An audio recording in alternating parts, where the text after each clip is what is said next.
Local and state law enforcement agencies are teaming up to combat a growing issue. This evening, the group Virginia Crime Prevention Association is educating students and parents in the Allegheny Highlands about the dangers of social media. WSLS 10's Duke Carter was at that presentation and is live in the studio with us tonight. So, Duke, what were some of the key messages they pushed at tonight's presentation? Good evening, Lindsay. Well, the main message for parents and children is to have an open dialogue about the dangers and concerns about posting content online. Members in the Bedford County Sheriff's Department Internet Crimes Against Children presented the information to about a dozen people tonight.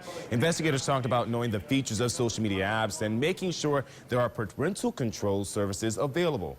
Parents who attended the meeting say they have major concerns about how easy it is for children to post material online. Well, I worry about photos. I hear stories about, especially since our daughters are girls, you know, I hear stories about girls posting pictures for boys and they stay out there forever. And organizers say this is the first time they had a discussion with parents and children at the same time about the dangers of posting information or pictures online. They say other takeaways from tonight's meeting are parents who need to stay up to date on the latest technology and kids not posting information about their whereabouts online.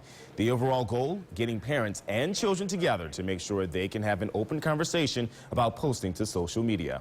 Now we're wanting the parents and the students to be on the same page to see the dangers and basically how the parents can assist the students. Hopefully this will be the first in a long list of discussions that they can have together to make them safer and unite them as a family.